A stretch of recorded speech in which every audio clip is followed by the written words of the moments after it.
கிறிஸ்துவுக்குள் என் அன்பு தேவ பிள்ளைகளே, கர்த்தர் உங்களை ஆசீர்வதிப்பாராக. இந்த ஆத்மீக யாத்திரை நிகழ்ச்சியின் வாயிலாய் உங்களை சந்திப்பதிலே மிகுந்த மகிழ்ச்சி அடைகிறேன். 1 தெசலோனிக்கே 4:7 தேவன் உங்களை பரிசுத்தத்திற்கே அழைத்திருக்கிறார். அசுத்தத்திற்காக அல்ல, பரிசுத்தத்திற்காக அழைத்திருக்கிறார். என் அன்பு தேவ பிள்ளைகளே, பரிசுத்தமாக வாழ தேவன் விரும்புகிறார்.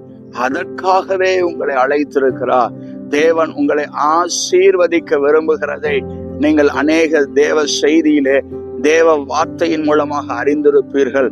அதே தேவன் உங்களை பரிசுத்தத்திற்காக அழைக்கிறார். எத்தனை பாக்கியம்!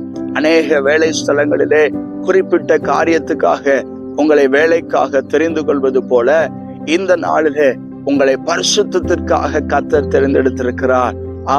எவ்வளவு பெரிய பாக்கியம்! மனிதர்களால் தள்ளப்பட்ட நம்மை, மனிதர்களால் அற்பமாக எண்ணப்படுகிற நம்மை தேவன் பரிசுத்தத்திற்கென்று நம்மை நம்பி அழைத்திருக்கிறார்.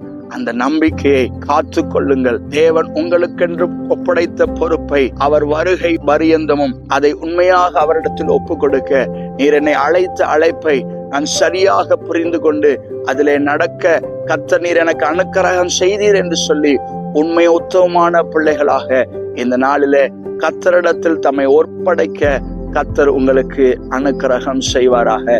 கண்களை மூடி நாம் ஜெபிக்கலாம். அன்பும் இரக்கம் நிறைந்த நல்ல தகப்பனே, பரிசுத்தத்திற்கென்று அழைத்த கர்த்தருடைய கிருபைக்காக கோடி ஸ்தோத்திரம் அப்பா. உம்முடைய கிருபை பெரியது. மனிதர்களால் அற்பமாக எண்ணப்படுகிற எங்களை பரிசுத்தத்திற்காக அழைத்திரே, கோடி ஸ்தோத்திரம் அப்பா. பரிசுத்தத்தோடு வாழ இந்த நாளிலே எங்களுக்கு அனுக்கிரகம் செய்வீராக. யோசேப்பை போல உதறி தள்ளிவிட்டு, தேவன் விரும்பாத அசுத்தத்தை உதறி தள்ளிவிட்டு ஓட அனுக்கிரகம் செய்வீராக. தானியேலை போல தேவன் விரும்பாத எந்த ஒரு காரியத்திலும் ஈடுபடாமல் எங்களை பரிசுத்தமாக பாதுகாத்து கொள்ள அனுக்கிரகம் செய்வீராக. எங்களை தலையை உயர்த்துவீர், எங்களை வாழ வைப்பீர், எங்களை மேன்மைப்படுத்துவீர். உமக்கே துதி கன மகிமை உண்டாவதாக. இயேசுவின் நாமத்தில் ஜெபிக்கிறோம் நல்ல பிதாவே, ஆமென்.